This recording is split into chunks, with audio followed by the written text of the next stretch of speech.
they finish. Come on, Let's go, let's go. Let's hear those horse legs. Let's go, let's hear it. Let's go. Eyes up. Watch him. Let me see your eyes. Ah. Go, Eyes up. Look at him. Let's go. Let's go. Let's go. High knees. Let's pump those arms. Pump those arms. With your arms. Pump those arms. Remember, Ramirez, get those arms moving. Let's go. Straight lines, helmet to helmet. Let's go. Straight lines, helmet to helmet. Guys. Run through. Go to the dirt. All the way around. Don't cut home plate.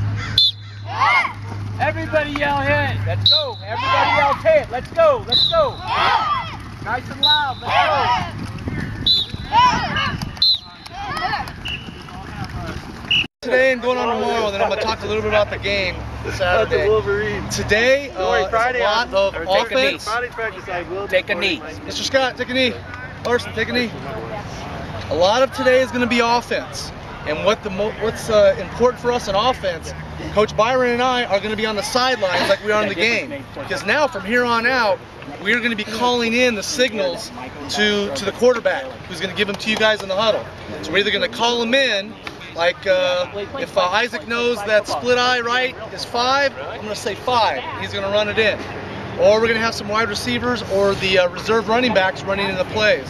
So we're going to learn a lot of that today. So we're going to do a lot of scrimmage today. Okay? You understand? Okay, tomorrow we are going to do a tremendous amount of defense. Tomorrow is defense and special teams, probably for the next 2 days. And then Thursday and Friday we're going to split it up a little bit. Okay, do you understand? Yes, Coach, listen, I reviewed the tape. You guys, defense works. We had no intensity, okay? So what I want to see out of this week is some intensity on the practice field so that you can bring it to the field on Saturday. Meaning, I want to see some hits. That's why tomorrow and the next day, we've got to go back to basics because we had some guys arm tackling. We had guys, the guy with the ball was right there. They were right here, and they didn't execute. They did not bring them down, and we got to have that.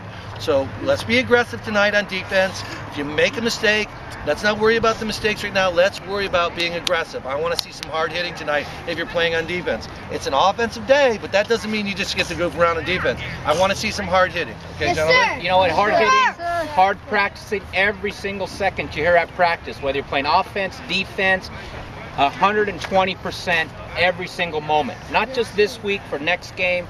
From this time out, 120%.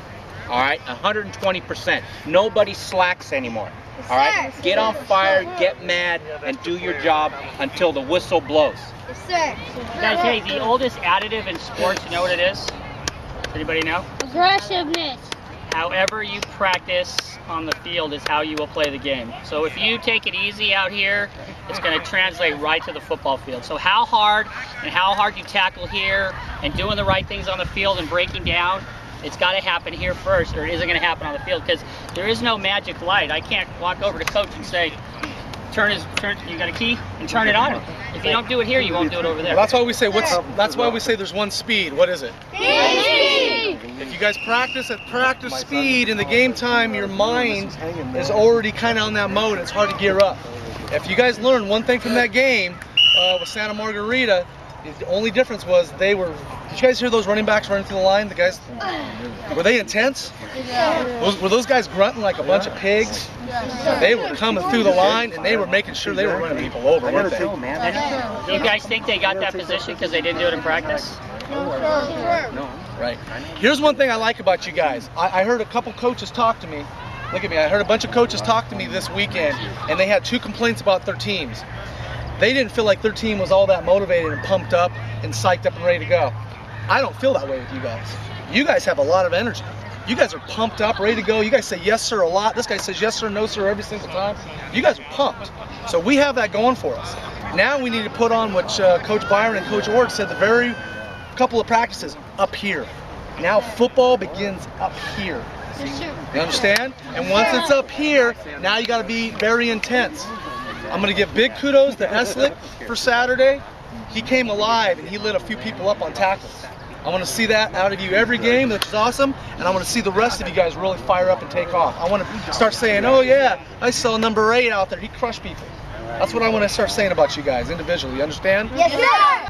The sound of pads hitting, you guys going all out, and popping each other, that initial pop, I'm not really hearing it all the time. So I think we need to really explode into each other. Full speed. Full speed. Game speed is full speed. All out on every play. Okay? If we play like that, there's no stopping us. Yep. Hey, That's all I got to say. You know, one thing Coach Byron and myself saw the other day, we were talking about at the game too, is you know, it's great to do that initial hit, but I think the problem with our team was that we did the initial hit and then we stood back and watched. We backed off a watched little the bit. game. Yeah, we did. Until the whistle blows, you hear this, you are looking to hit somebody. The one person I saw do it, I'm going to give him some kudos, was Crawford. Some kid was just kind of moseying around. Crawford came flying in and just knocked him off his legs. Awesome. And that is what I want to see. If you see some kid just sitting there and the whistle hasn't blown, freaking light him up. My mom got But you also, where's Coda? He was somebody I talked to the other day.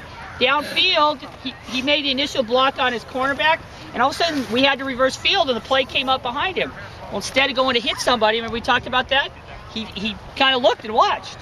Wow, oh man, they stuck my teammate. That's why until you hear the whistle, you never know where the play's going to be. So if, like, you saw a couple runs, I think in some of the other games, if any of you guys stuck around, there's a lot of reverse fields, quick kids that end up, you think, oh well, the play's way on that side, I can take this one off. Well, guess what? Sometimes it reverses, and you got to be the key guy to make a block. And if you're not making that block, what happens? Guy gets tackled, instead of getting 20 yards, we lose 10. So just remember to play till that whistle. You block. And if you pancake your guy, go look for another guy to pancake. Exactly. You know what I mean? You just always move. You get knocked down, you're right back up. You never know, it might come back at you, right? Good. So always pursue, always hit.